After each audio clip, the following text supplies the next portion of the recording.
to Vietnam, where a property tycoon has been sentenced to death in the country's biggest ever financial fraud case. Truong My Lan. 67-year-old Truong My Lan was found guilty of embezzlement, bribing state officials and violating bank lending regulations. This woman was a powerful figure in Vietnam, but her success hid a shocking secret.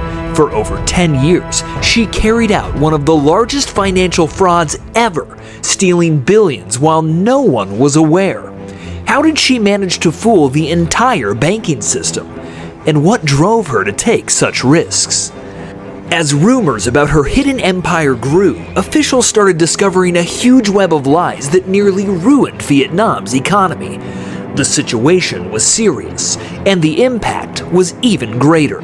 When the full story came out, it wasn't just the scale of her crimes that stunned people. It was the extreme punishment she faced. Was this true justice?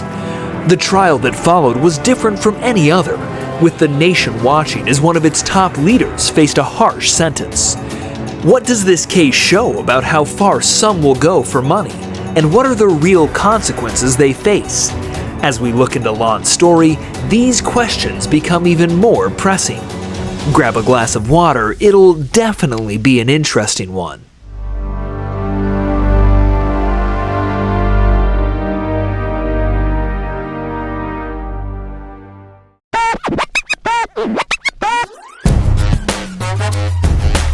Truong My Lan was born in 1956 in Saigon, South Vietnam, to a modest family with a talent for business.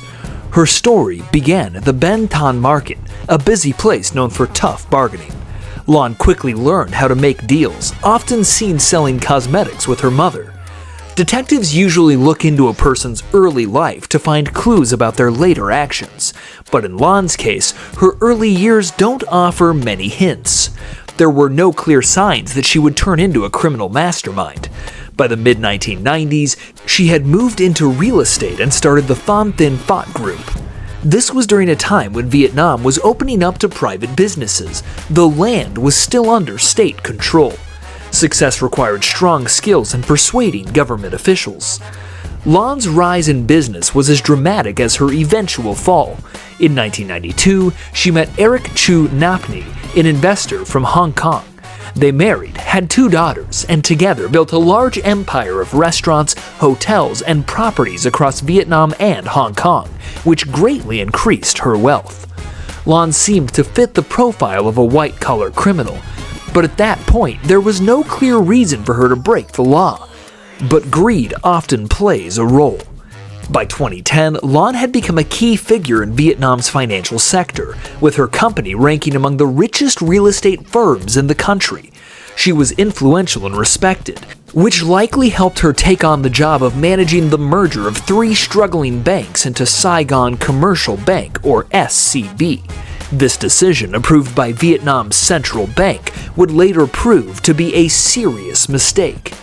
In 2012, Lan started taking money from the bank. She gave loans to herself and to close associates and bribed government officials to keep them quiet. This was the beginning of a series of events that would eventually lead to the collapse of her empire and her own downfall. Lan's power went unchecked for a while. You might wonder if there were rules to stop this. There were, like the one in Vietnam that limits someone's bank ownership to only 5%. But somehow, she ended up with 90% of the bank. So how did she get 90%? Lan's first step in her big bank scam was setting up thousands of fake companies. She put these companies in bank shares under different people's names, so it looked like many leaders were running the bank. But in reality, it was only her. Then she made it an inside job. Lan hired her close friends as managers at the bank and told them to approve loans to her fake companies, which often had no real business or workers.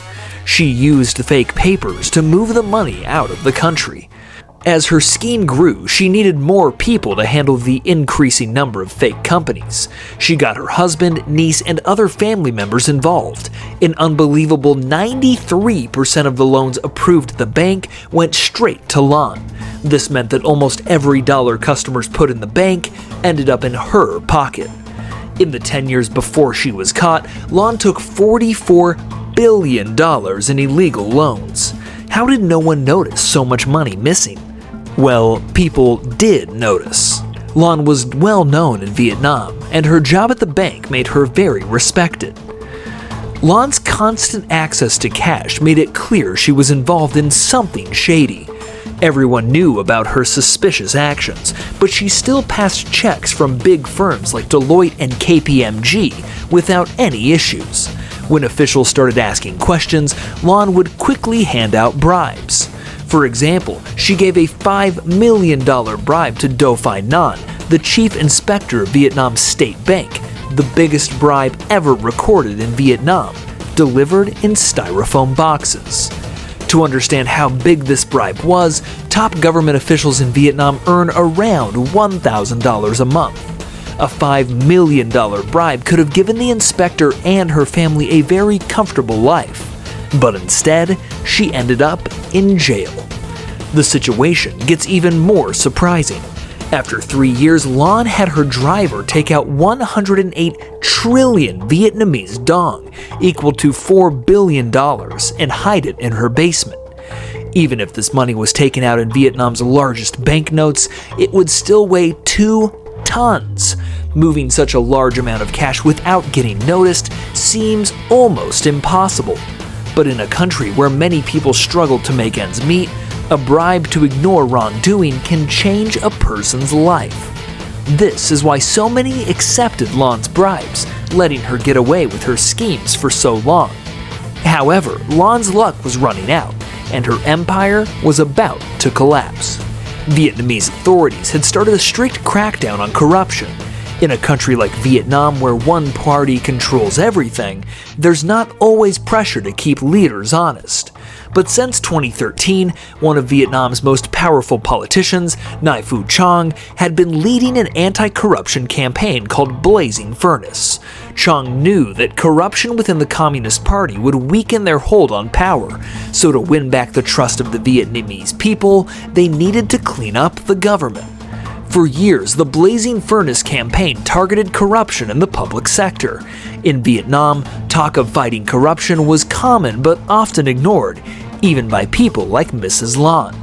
While Lan kept bribing and hiding money, the Communist Party began to focus more on corruption in private businesses, especially as the US-China trade war made companies look for new places to make their products. The Communist Party was aware of this and promised to improve business conditions in Vietnam through the Blazing Furnace campaign. This led to a surge in foreign investments, with companies like Samsung, LG, and Apple investing billions in high-tech factories.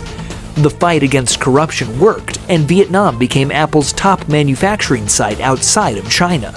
However, there was a downside. Anyone found guilty of corruption faced severe punishment.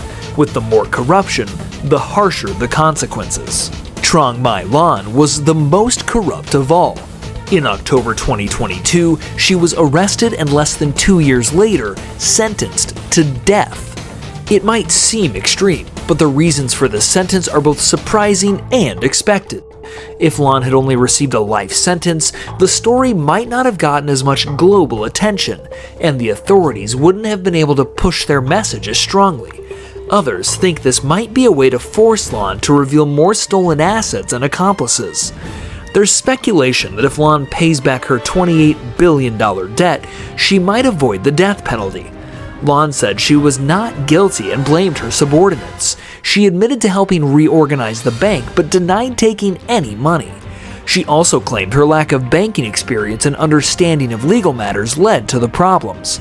The court didn't buy it, and 85 people were charged, including Lan's husband, who got 9 years in prison, and Lan's niece, who received a 17-year sentence. The main point here is Truong My Lan had many chances to stop.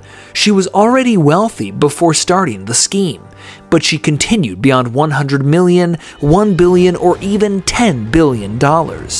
It seemed no amount of money was enough, and she faced the ultimate punishment.